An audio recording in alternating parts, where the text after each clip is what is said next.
to be present in this august assembly, to have the honor and privilege of delivering the 9th memorial lecture to memorialize a man who stands towards Nigerian politics in the nature of the Colossus, a man whom I met as a student in 1975 when I was introduced to history, and specifically the history of independence.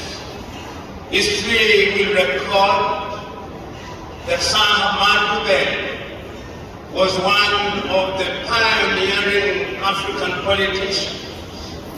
And in Nigeria, he stands within the pantheon of leaders who will remain immortal. Immortal because at critical times in his life, he did things that people thought he would not do. To put it more figuratively, he dared where the angels fear betrayal. Those of you who will remember a few months before he was assassinated, his well-wishers persuaded him to run away from this country. But he refused to do so, saying that he would die for his country, and die he did. So the Saudana may be physically gone, but the fact that we are assembled here to remember him is our testament to the fact that those who live well actually never die. So it can't be said the Saudana is dead. Long live the Saudana. This morning I've been invited to memorialize the Saudana by focusing on election. It is so very easy to confine oneself to a subject such as that. But there is a sense in which one cannot confine oneself to the very narrow subject of elections, whether here in Nigeria or in the continent of Africa.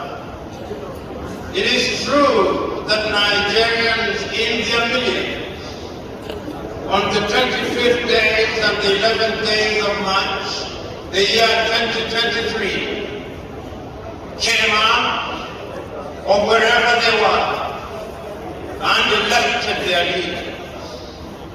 It is true that after those elections were held, some were declared winners and some were declared losers.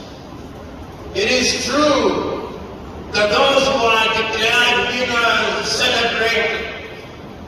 It is true that those who are declared losers did not celebrate. It is true that some of those declared losers are not satisfied. And it is also true that in accordance with the laws and the Constitution of Nigeria, those who are declared losers, some have chosen to invoke the law. It is true that the tribunals will be presiding over their complaints. And it is true that in keeping with good manners, particularly as a lawyer, when a matter is sub judice, you did not discuss its merits. And therefore I will not discuss the merits of those cases. But it is also true that around the election there are so many issues that are not captured by the sub judice, and that those issues must be discussed boldly for the sake not only of Nigeria, but for the sake of the continent of Africa. All of us know is that the post-colonial African states are states that are troubled. They are troubled because after the colonialists put them together, in the case of Nigeria, through the machinations of Lord Lugard, they put together different nationalities. And those nationalities, difficulties notwithstanding, have tried to weld together unique nations, their diversity notwithstanding. In the now well-recorded and repeated words of the Sultana, we found ourselves in territories and nations where individuals drawn from different religions, individuals drawn from different ethnicities are together. And I can so very eloquently remember the Sultana through the vicissitudes of time, reminding his audience that as emphasized on the things that unite us and de-emphasize the things that divide us. Since Nigeria regained our independence, she has tried to retain the nation that we know as the Federal Republic of Nigeria. She has known pain. She has known the pain of coup d'etats, but she has survived. She has known the pain of a civil war, and she has survived. She has known the pain of ethnic agitation, and she has survived. She has known the pain of religious bigotry and intolerance, and she has survived. And I'm not a prophet, but I know that she will survive. She will survive because the more she is tested, the stronger she becomes. She will survive because within our ranks there are men and women in whom the spirit of the Sultana resides. And those so as I have no doubt in my mind that Nigeria will forever remain the guiding star for the continent of Africa.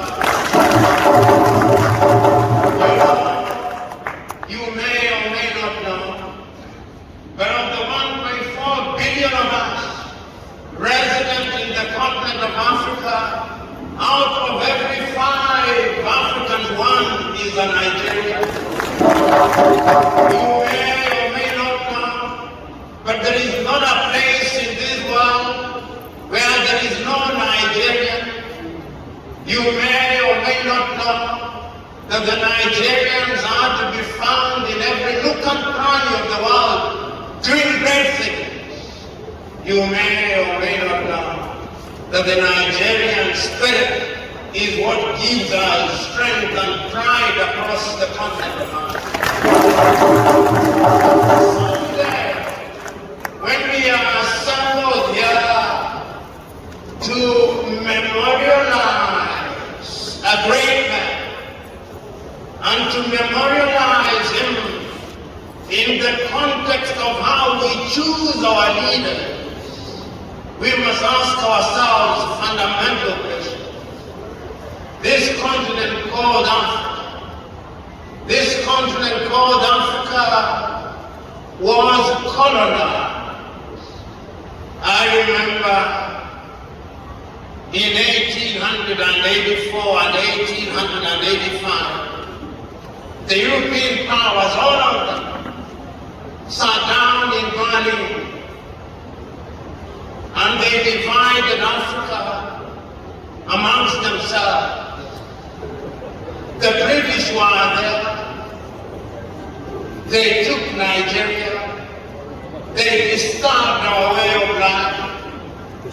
The Germans were there. They took their share. The Italians were there.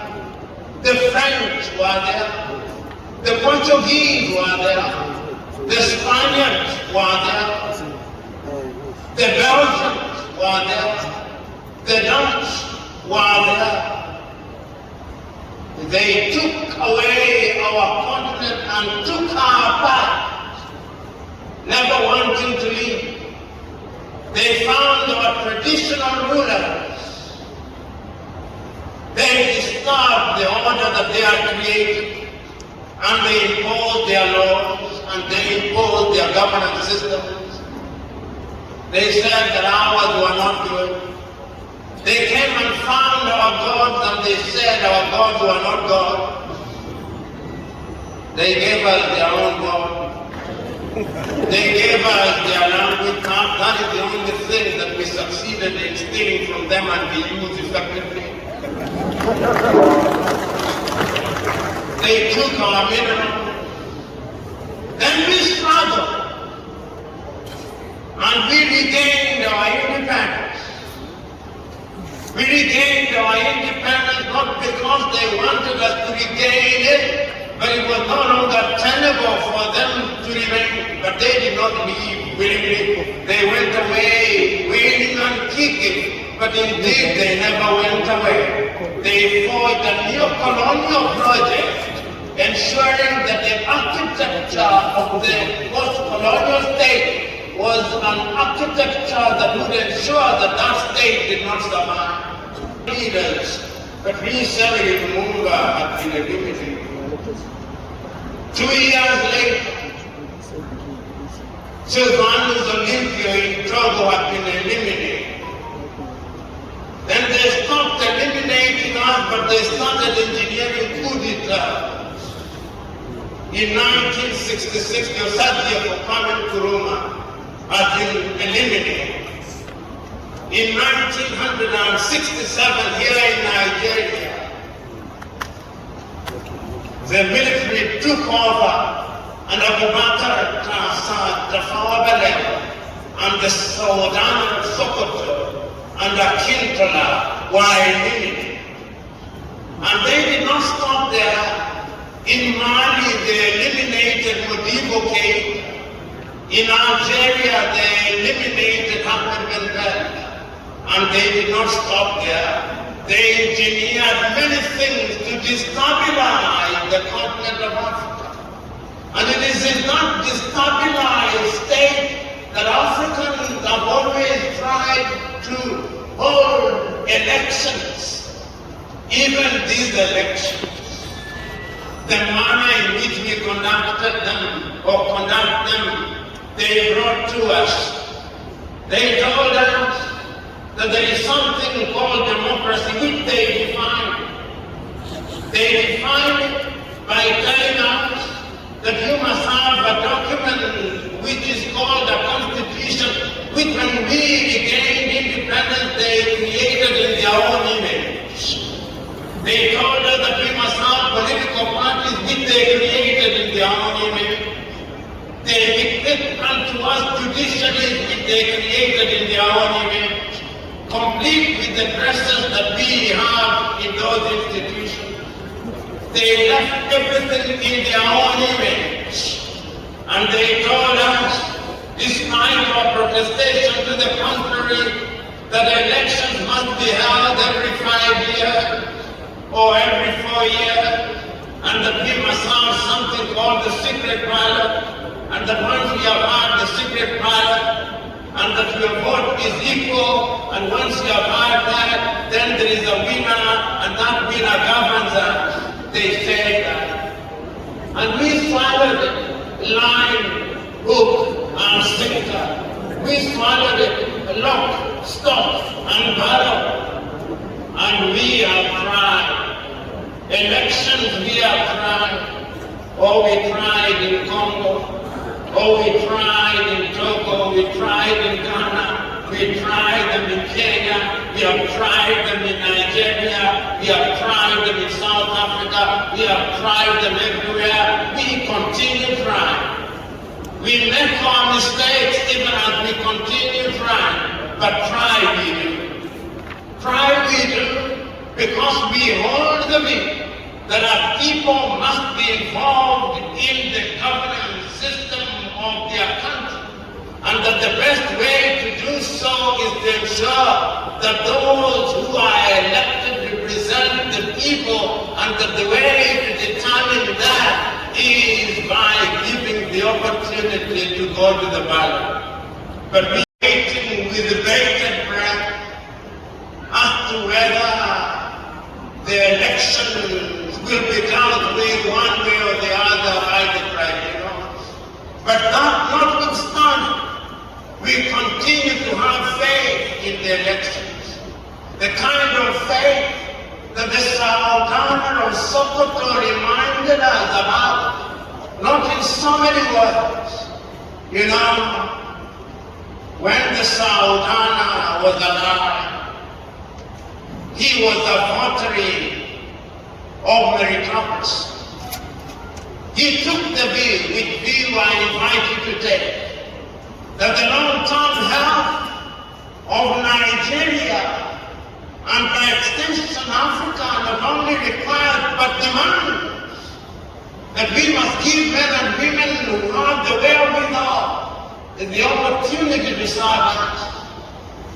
I can hear the Sultana telling us that merit is the touchstone of true and sustainable development. I can hear the Sultana telling us that ethnicity cannot be the basis of how we elect men.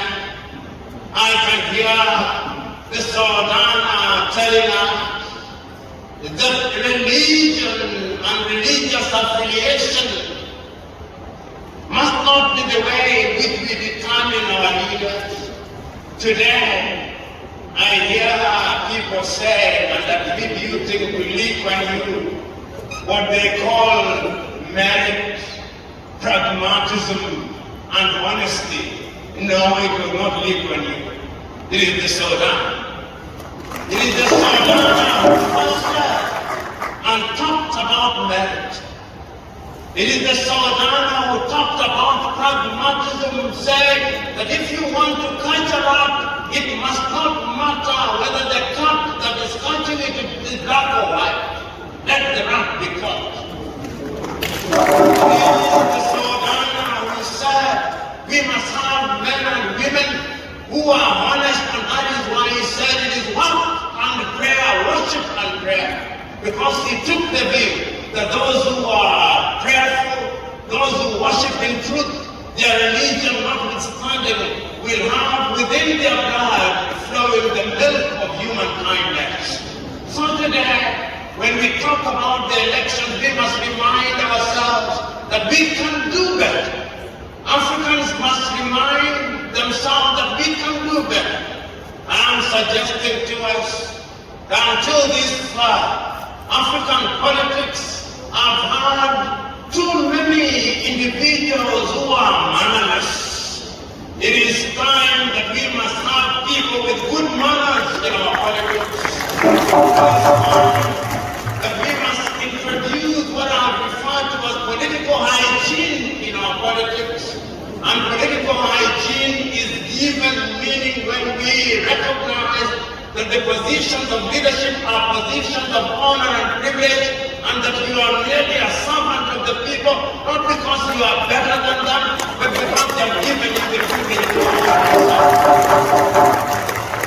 I want to repeat here now that if the Sultan was alive, he would have said, I want you to be sacrificial.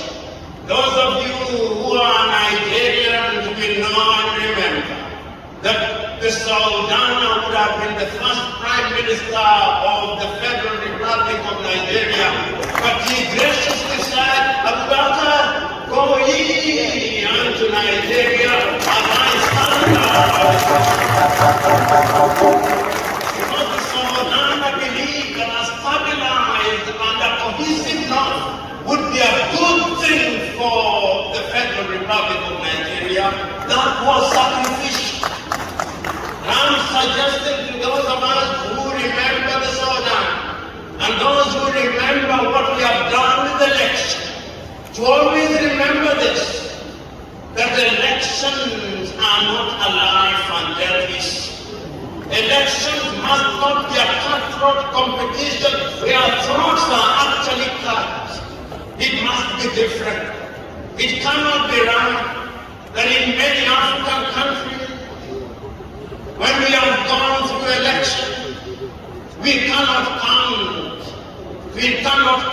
a few million. It cannot be right that those who seek office in the continent of Africa, including here in Nigeria, that when they write their speeches in readiness for the results, they have only one speech, the victory speech. I'm now commending to every politician in Africa that whenever you go for an election, you must write two speeches. Speech number one, victory speech. Speech number two, consensus speech. You are giving meaning to competition, because it is only those who are reluctant to be leaders who are actually leaders. If you look at all the good books, if you look at the Holy Quran, and if you remember on that occasion that the Prophet Muhammad, peace be upon him, went into the mountains and the Lord through Jibril appeared unto him and said, Ikra. He answered and went back. It's only when Khadija said that voice is not human that he gained strength. God loves a reluctant leader. And those who died when the Prophet Musa or Moses went into the mountain and the Lord appeared unto him and said, Go ye unto the Pharaoh and say unto the Pharaoh, let my people go. Moses said, Choose me not, I'm a stammerer. Choose my brother Aaron. And the Lord said, It's you that I want. The Lord still loves reluctant leaders.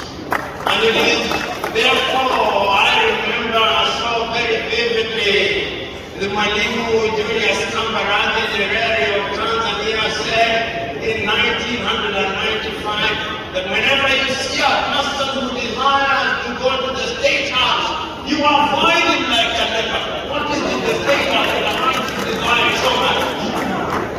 Because true leadership is a burden, true leadership is sacrificial, true leadership is something that people do not desire lightly. The Sultana of Sokoto was a man such as that. The Sultana of Sokoto was a reluctant leader. The Sultana of Sokoto was an enthusiastic leader. The Sultana of Sokoto was an honest leader. The Sultana of Sokoto was a patriotic leader. The Sultana of Sokoto was a man who believed in his country. That is not to say that the Sultana of Sokoto was an angel. No, he had his own mistakes, but those mistakes he made offered to him teachable moments. The spirit of the Sultana demands and requires of us that when we make mistakes, we should be quick to admit them and use them as an opportunity to be taught and to be guided upon. You know, I was reading not so long ago some of the great ideas of Uthman Fudi. And he said that if you want good leaders, they must be leaders who believe in God. They must be leaders who believe in service to humanity. They must be leaders who are sacrificial. And I'm suggesting to us that if our electoral system does not give us such leaders, then such an electoral system is a system that is good for scrutiny and good for examination. The tragedy of Africa today is that we have bastardized politics.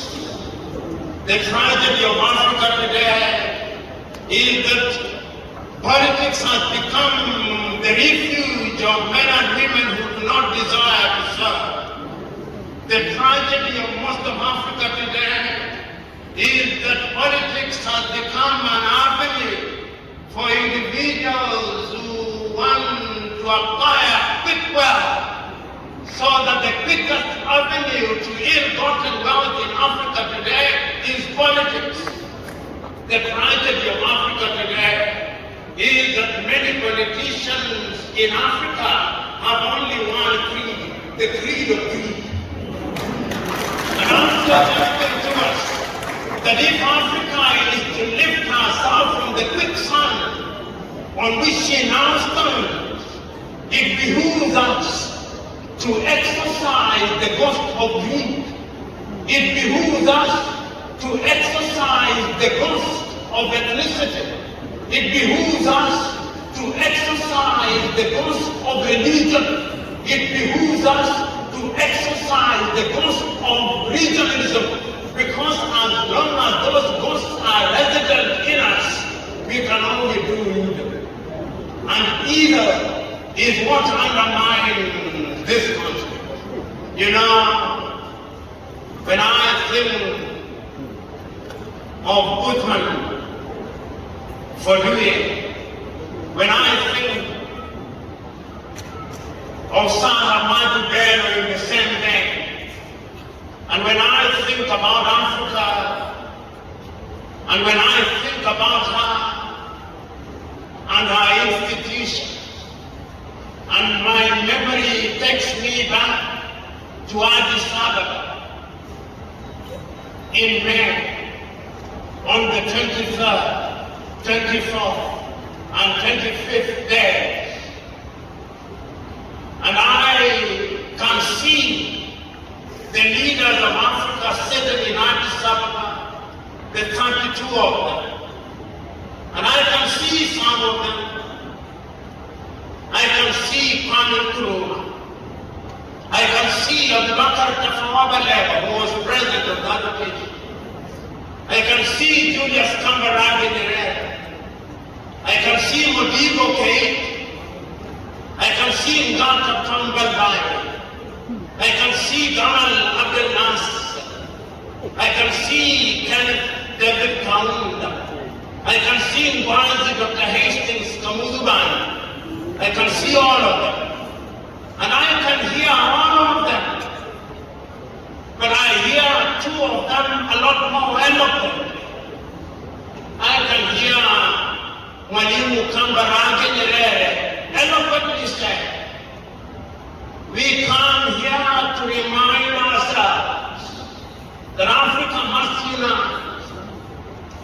She must unite not because unity will kill or cure all our problems, but when we are united and speak with one voice, the world will hear us a lot more eloquently, and the world will respect us more. I can hear Abubakar Tafawa Balewa speaking and saying, we are happy to be here in Addis Ababa, not only to celebrate that we have regained our independence, but also to celebrate the fact that we of the African stock are now here and beginning to think of our future. I can hear the Osagie for Kwame Nkrumah reminding us. The Osagie for said, remember that fighting colonialism was only a beginning. And that is why when we fought hard, we said, seek ye first the political kingdom and the rest shall come. But if we do not do the following things, we will have sought the political kingdom in vain. They will have given us the crown without the crown jewels. Let therefore us who are assembled here take a solemn vow that we are leaving Addis Ababa united in our diversity. Let nobody tell you, the Osagie said, that we are too heterogeneous. Let them not tell you that we are too heterogeneous to be united. Let them not tell you that we cannot be united. Let us not allow them to emphasize the things that divide us. Let us not allow them to emphasize this unity. Let us therefore unite. I can hear the Osagie saying, and the Osagie spoke so very eloquently. And we came, and we discovered to our chagrin that indeed the colonial project is still alive and well. How can it be that Nigeria, with a population of 250 million, is subservient to a collapsing kingdom with a population of more than 6 million?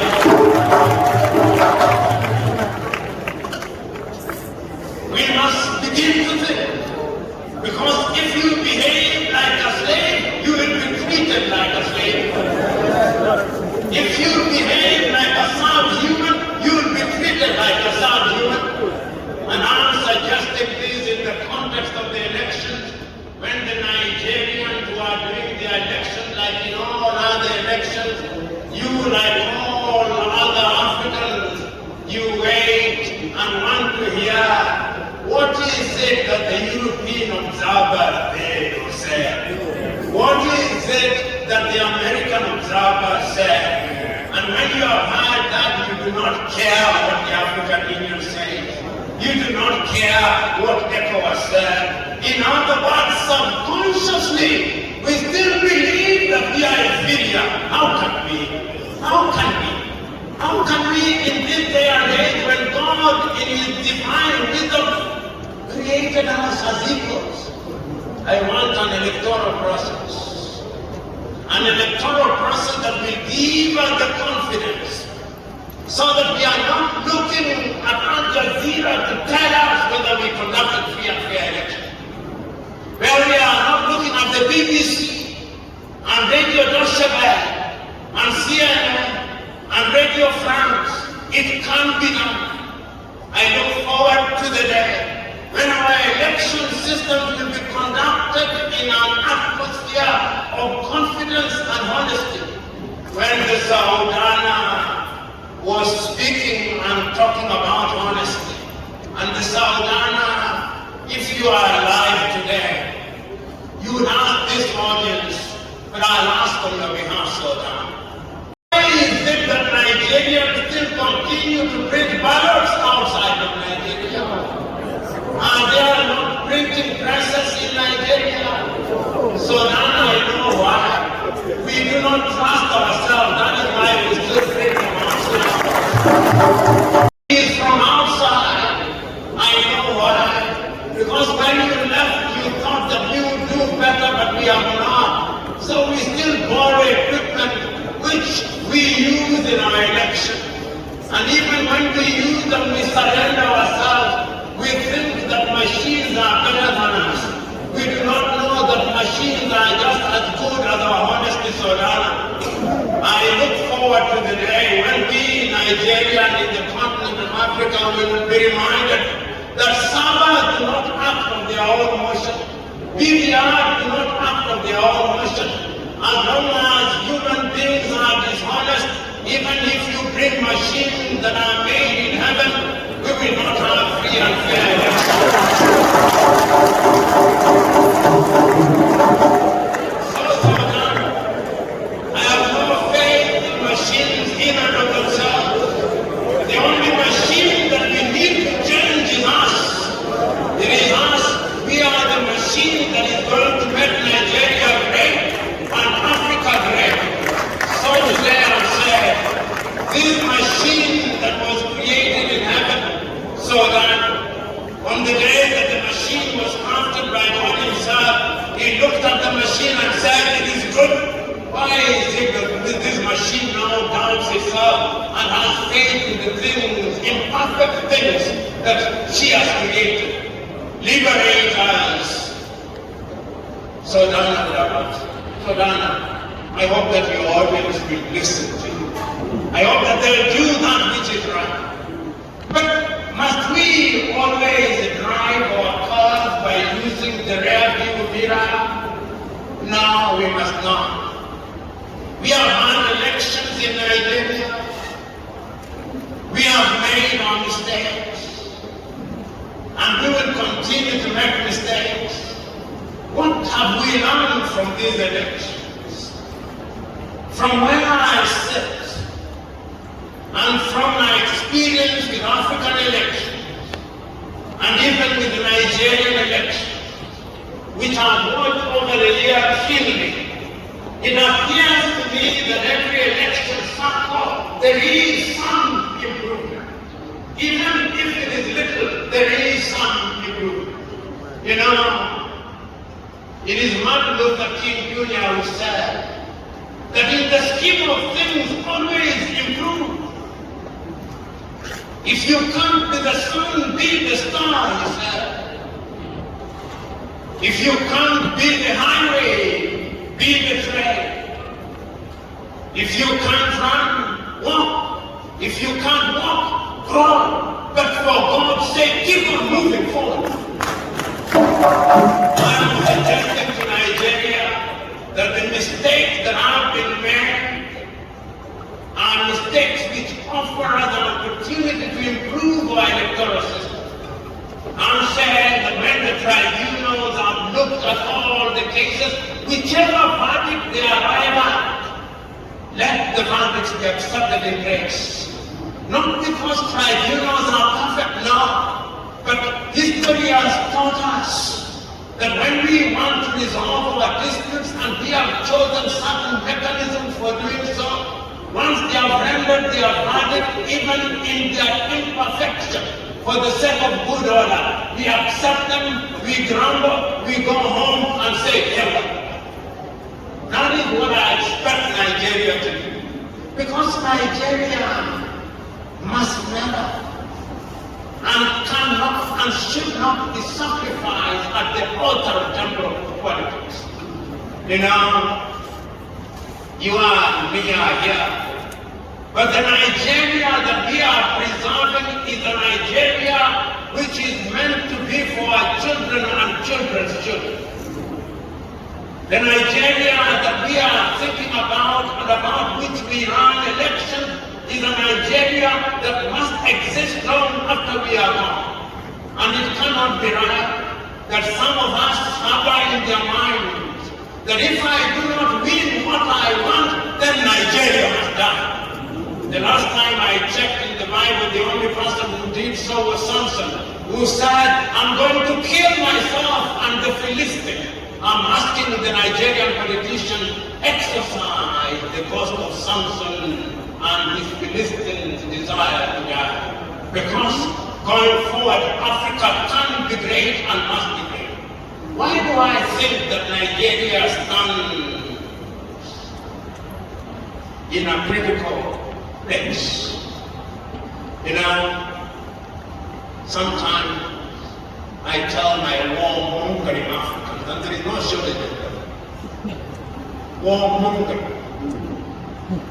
I tell them, a stable Nigeria is critical for Africa. A stable Nigeria is critical for West Africa. To conduct your census, you'll be shocked, but these are my estimates. I suspect that there are 300 million Nigerians. I suspect, you may not agree with me. And I tell my audience, if Nigeria is unstable, can you accommodate the refugees? You cannot.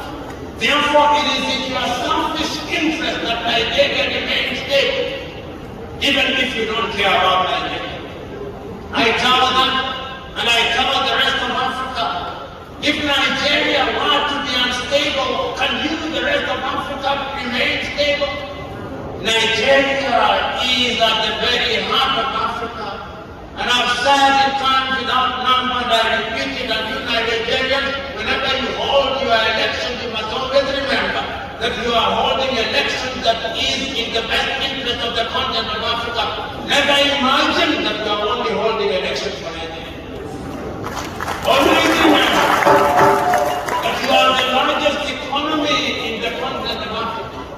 Always remember that there is not a country in the continent of Africa which has the kind of human resource that you have. Always remember that there is not a country in the continent of Africa that has the advantages that you have.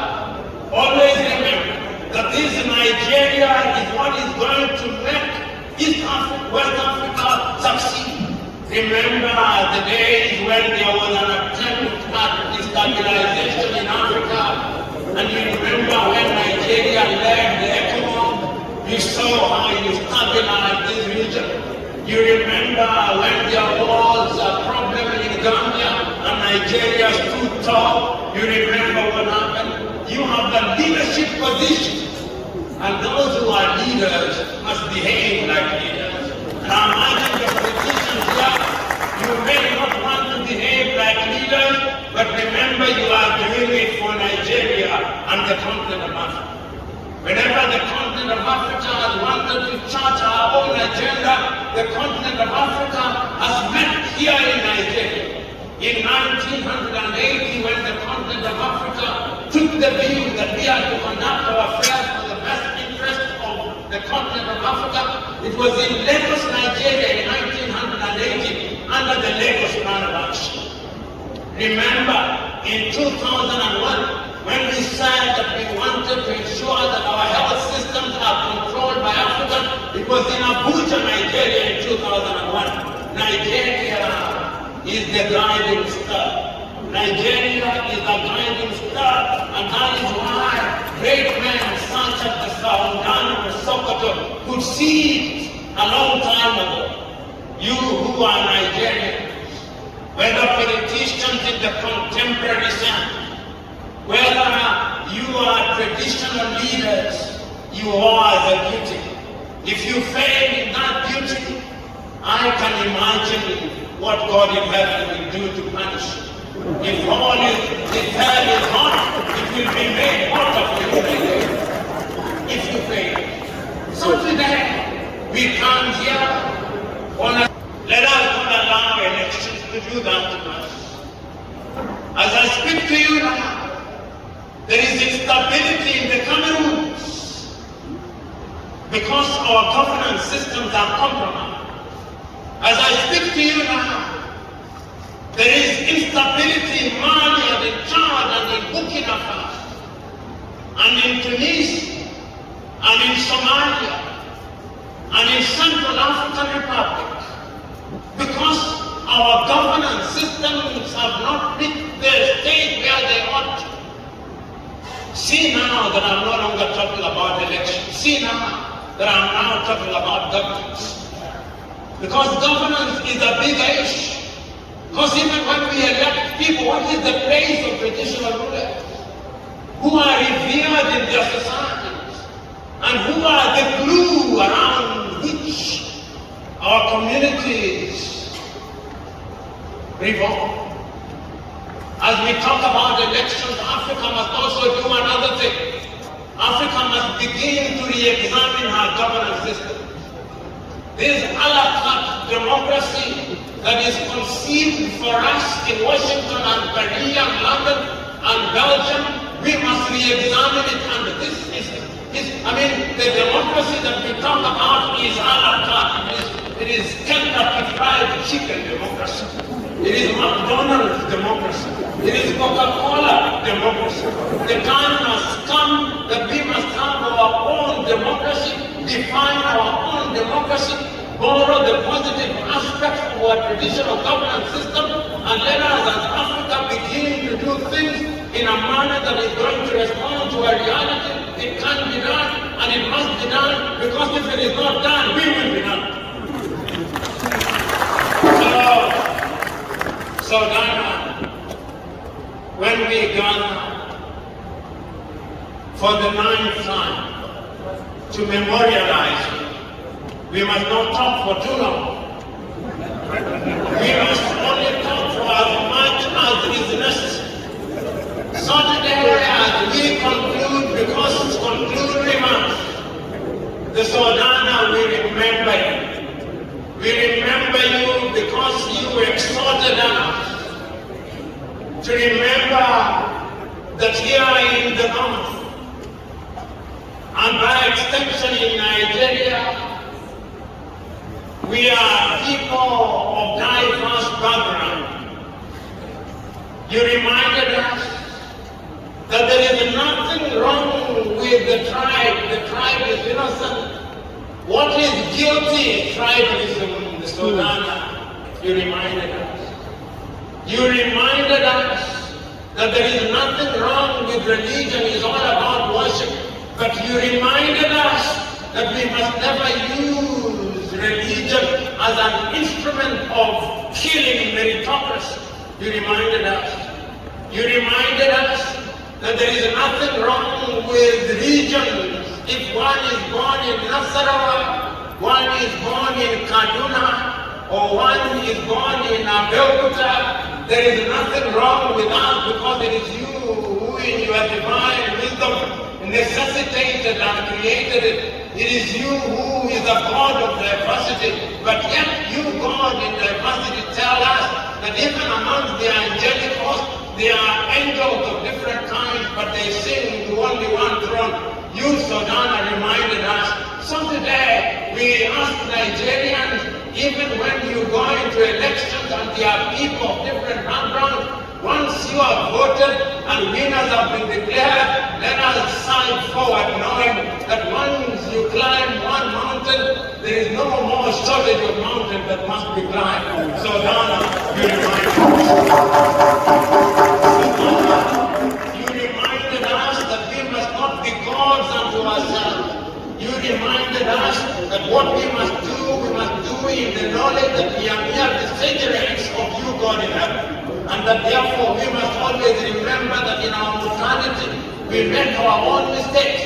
But in making those mistakes, you said through divine instruction, go ye into the world and be custodians of it, and by the sweat of thy brow they shall eat from it.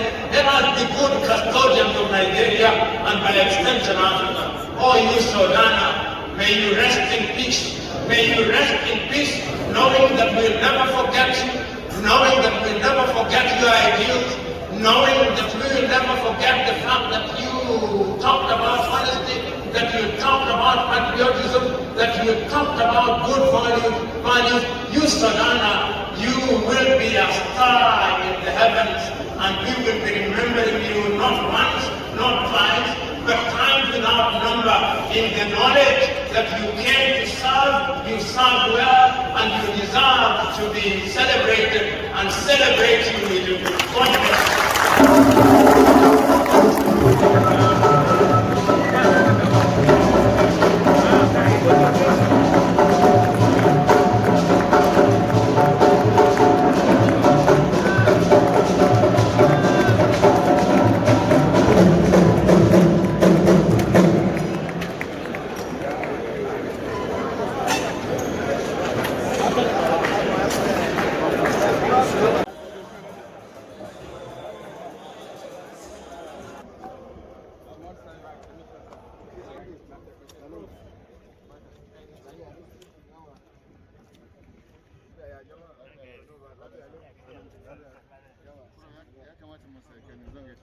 All right, sir. All right, sir. Yeah. Okay.